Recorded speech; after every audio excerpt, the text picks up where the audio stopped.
Hi, second grade. It's Mrs. Cupid. I hope you guys had a great weekend. And we are back to the Haunted Library, The Ghost at the Movie Theater. So we are now on to chapter 3, and that's titled Another New Ghost. So if you remember, everybody is looking for the uncle for Dave. And we kind of left them where they were looking in different stores and they still haven't found anything yet. And if I'm going back a little paragraph right here, right before the end of chapter 2, it says, "Oh yes," the man said in a serious voice, "we have a ghost in here. You bet we do." So they were in the bakery. All right, so now we are on chapter 3. So here we go. "Really?" Claire set her orange juice bottle on the floor while Kaz and his family looked around. They didn't see any ghosts. "Have you actually seen this ghost with your very own eyes?" Claire asked the baker. "Well, I sure have," he replied, "many times." "Can you see us?" Finn asked. Little John wiggled his fingers and stuck out his tongue. Grandma and Grandpa waved their hands in the baker's face. The baker didn't even blink. He picked up a towel and started wiping the counter. "He can't see us," Grandpop said. "Well, that means Dave was glowing," Little John said. "Well, if Dave was actually glowing," Kaz put in, "well, why would Dave glow?" Mom asked. "Why would he want this solid man to see him?" "There are lots of reasons ghosts glow," Mom said. Finn. So here's his family members making funny faces just to see if the baker could notice. So far, I don't think the baker notices. Claire took out her notebook. "When did you see the ghost?" she asked. "This morning. Yesterday morning." "Well, I see him almost every morning," the baker replied. "Well, then it's not Dave," Finn said. "Dave's only been missing since yesterday." "The Dave from the movie theater has only been missing since yesterday," Little John pointed out. "This ghost could still be our Dave."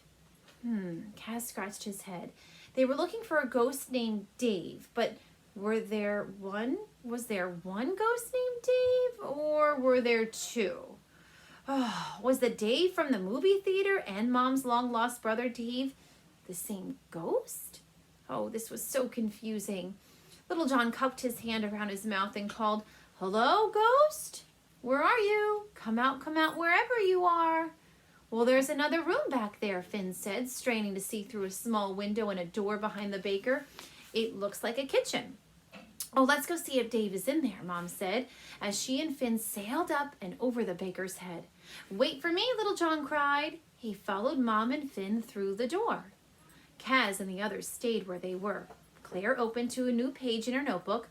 "So it's a boy ghost," she said as she started to draw a ghost. So here is Claire drawing a sketch in her, looks like in her detective notebook. "Yes," the baker said. "Can you describe him?" "Sure," the baker said. "He looks like a ghost." Grandpa snorted. "That's helpful." Claire looked up from her drawing. "Is he young or old?" "Young-ish," the baker replied. "What was he wearing?" Claire asked. The baker laughed. "Silly, ghosts don't wear clothes." "We don't?" Grandpa said, snapping the straps on his suspenders.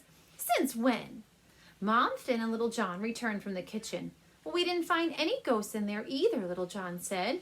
"Can you describe the ghost's hair?" Claire asked the baker. "Is it long, short, curly, straight?" The baker laughed again. "You have some funny ideas about ghosts," he said as he folded his towel and set it on the counter. "Well, they don't have hair." Finn clucked his tongue. "This guy doesn't think we have hair?" "He doesn't think we wear clothes either," Kaz said. Claire tipped her head to the side. "Are you sure you've seen a ghost in here?" she asked. "Yes." The baker picked up a pan of cookies and a spatula and started putting the cookies in the display case. "But I don't think you've ever seen one, young lady." He waved the spatula at Claire. "So let me tell you about them. First, ghosts don't look anything like us. They look like floating white sheets with black holes for their eyes, noses, and mouths." Pops crossed his arms. "There's no way this man has seen a ghost." "Oh, we could change that," Little John said, rubbing his hands together. Well, I think we should change that, Finn said. Oh no, Kaz said. On 3, Finn said with a grin. Ready? 1, 2, 3. The whole family, even Cosmo, started to glow. Well, everyone but Kaz. The pan of cookies slipped from the baker's hand and clattered to the floor. His face was as white as his apron and his hat. What's happening? He stammered, his eyes flickering from ghost to ghost to ghost. What do you mean? Claire asked innocently. She acted as though she couldn't see the glowing ghosts in front of her. So here is the baker dropping all of those cookies and all those ghosts glowing all around him. Yikes. Kaz had never wanted to glow so badly as he did that second. He tightened his hands into fists and gritted his teeth, even though he knew that was wrong, and he tried to glow with the rest of his family. But as usual, nothing happened. I'm not feeling so good, the baker moaned, leaving the pan and broken cookies scattered on the floor. He backed through the swinging door behind him and disappeared into the kitchen. Should we follow him? Little John asked. No, Pop said as the glow faded from his body. I think we've made our point. The other ghosts stopped glowing too. Oh, let's go back to the library and figure out what our next step should be, Kaz said. Well, if you don't mind, Grandpop said to Claire, perhaps you could drop Eva and me at the nursing home on your way? You don't want to come back to the library with us, Mom asked. Well, what about Dave? Finn said. Don't you want to help us find Dave? You have to understand, Grandmom said, squeezing Finn's arm. Dave has been gone a long time. That's right, Grandpop said. It's nice to think that your friend Dave might be our long-lost son, but we don't know that. All we know is now he's gone too. Grandmom nodded. We're too old for all of this running around, she said. If you find your friend or any other ghost named Dave, you'll come to the nursing home and let us know, won't you? Of course, Claire replied. All right, then we'd like to go back to Valley View, Grandmom said. I don't blame you, Mom said, patting Grandmom's arm. You've been away from your friends in there for a long time. Grandmom and Grandpop had only come to the library for a visit after Claire and Kaz had found Mom and Pops. They never planned to stay permanently. I'll take you back to Valley View right now, Claire said. The ghost shrank down, down, down, and swam right inside her empty orange juice bottle. Goodbye, Claire called to the baker in the kitchen. I hope you feel better soon. She grabbed her bottle of the ghosts and left the bakery. She walked Grandmom and Grandpop back to Valley View. Then she took everyone else back to the library. So that ends chapter 3. So I wonder, is there more than one ghost named Dave? I don't know. That was a little tricky there. And do you think the baker really saw a ghost in there? I don't know. He saw the family of ghosts, that's for sure.